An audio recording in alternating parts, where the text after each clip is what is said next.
eran síndrome de Down. En la literatura esto se ha mencionado prácticamente que es excluyente. Los que tienen trisomía 21 no tienen la translocación 1-22 y representan dos grupos diferentes de leucemia. Aquí pues habría que seguir con seguimiento o seguir insistiendo en un estudio de mayor número de pacientes para saber realmente qué significa esto en nuestro medio.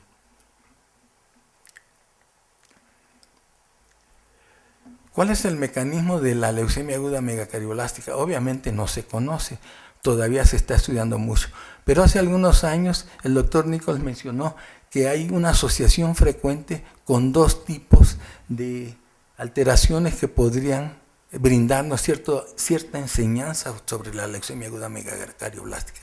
Su asociación frecuente con tumores germinales mediastinales no seminíferos, y que esta asociación, fundamentalmente las neoplasias hematológicas que se asociaban eran leucemia aguda megacardioblástica e histiocitosis maligna. El hallazgo del isocromosoma 12p lo encontraron tanto en el tumor mediastinal como en algunos blastos en el estudio de médula ósea, lo que le sugirió a los autores que podían tener un origen común de una célula progenitora hematopoyética.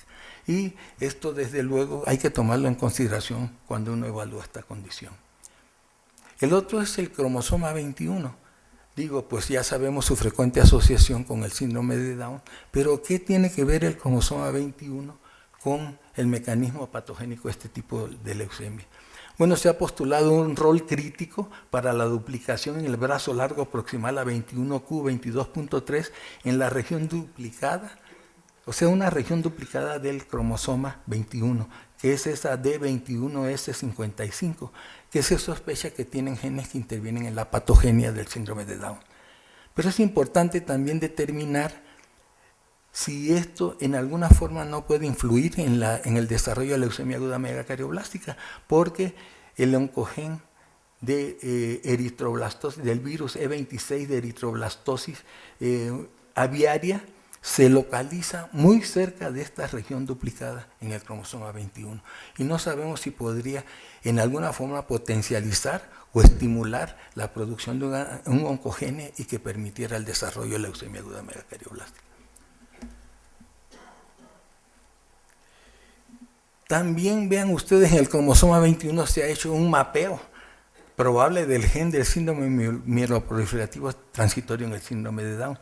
Y vemos en el lado externo que se considera que puede ser una disyunción, no disyunción meiótica, lo que va a dar origen a esta trisomía. Y que esta trisomía, cuando involucra la T mayúscula, es el gene, el alelo silvestre, y los T minúsculas son los que contienen el defecto del síndrome mieloproliferativo transitorio. Entonces puede dar origen a síndrome de Down con síndrome mieloproliferativo transitorio.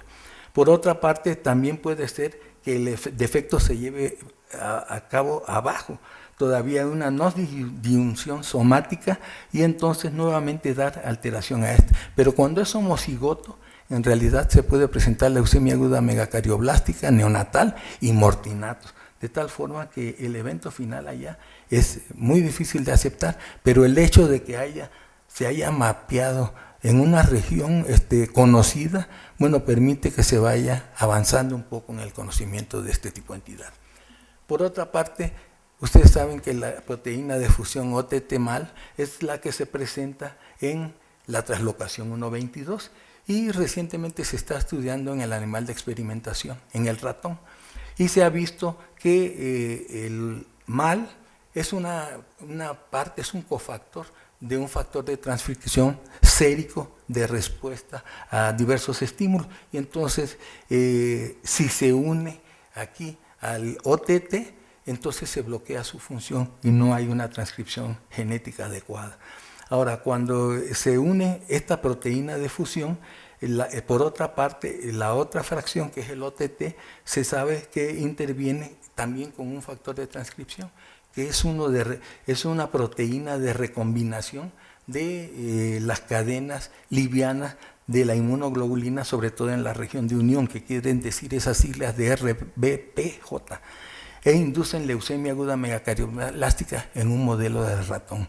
De tal forma que el modelo de knock-in, o sea, de pasarles esta proteína de fusión al ratón, hace que desencadenen leucemia aguda megacardioblástica. Por lo tanto, quiere decir que tanto esta forma que también intervienen probablemente el receptor a nivel de los megacariocitos, el MPL junto con la trombopoyetina, y que puedan presentar mutaciones y que afecten también las vías de señalización, sobre todo del Notch, los que pueden hacer que se desarrolle leucemia aguda megacardioblástica, como ha sucedido en estos casos.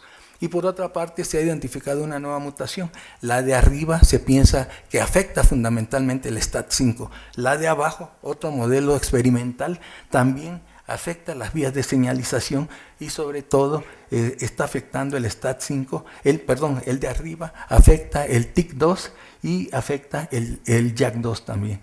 Y el de abajo afecta el STAT5, de tal forma que se ha visto que probablemente estas proteínas de fusión o las mutaciones de algunos de estos genes son los que pueden inducir activación anómala de vías de señalización y algunas de activación tirosincinasa.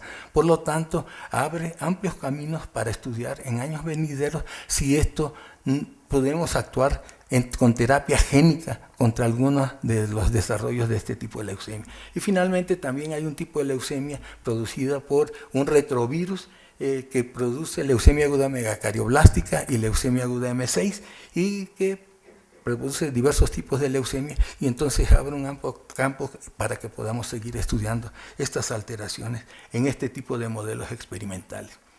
Bueno, finalmente nada más le voy a mencionar el tratamiento. La respuesta ha sido muy buena en los pacientes que tienen leucemia aguda megacardioblástica asociada al síndrome de Down. Se ha informado que el 83% de los niños con esta variante de leucemia pueden responder a la quimioterapia y curarse eventualmente, y los que tienen la translocación 1.22. Dos tipos de leucemia que se observan fundamentalmente en pediatría hacen necesario que identifiquemos este tipo de leucemia para dar el tratamiento más apropiado. En otros grupos de edad y con otro tipo de alteraciones citogenéticas, la quimioterapia de inducción y consolidación debe preceder al trasplante de células progenitoras hematopoyéticas. El trasplante de células progenitoras hematopoyéticas en estas variantes de leucemia es mejor el trasplante alogénico, aunque desde luego los resultados son prácticamente nefastos. Solamente 22% responden a este tipo de terapia, pero 0% con quimioterapia. De tal forma que el tratamiento de elección es el trasplante de células progenitoras. Entonces, para concluir, nuestros hallazgos parecen confirmar resultados de autores previos en nuestro país, de que probablemente este tipo de leucemia sea un poco más frecuente en nuestro país y sobre todo en niños. Nosotros reportamos 19% de los pacientes en leucemias agudas megaquelocíticas. Se observó una diferencia estadísticamente significativa en la edad de presentación entre los niños con leucemia aguda megacardioblástica que presentan síndrome de Down y la translocación 1.22 y el resto de otros tipos de leucemia.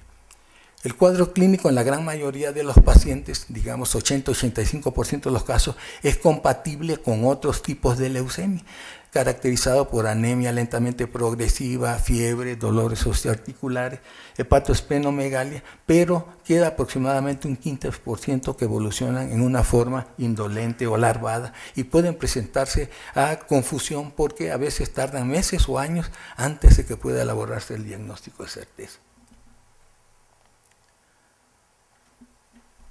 Se ha informado también que la leucemia aguda de megacardioblástica asociada a la trisomía 21 y las que presentan estos dos se consideran actualmente indicadores de buen pronóstico. Todas las demás están incluidas en la clasificación de riesgo de las leucemias agudas mieloblásticas como de mal pronóstico. Y el trasplante de células progenitoras hematopoyéticas es el tratamiento de elección para los pacientes que tienen otro tipo de alteraciones citogenéticas. Es importante la identificación de este tipo de leucemia para elegir el tratamiento más apropiado. Actualmente se ha considerado que se pueden utilizar paneles restringidos de marcadores inmunológicos para diagnosticar las leucemias agudas mielocíticas, pero los paneles deben ser completos porque si se eliminan los marcadores del proceso de diferenciación de los megacariocitos, podemos caer en la omisión y volver a la época de von Boros y Korenyi y nuevamente dejar de identificar esta variante de leucemia.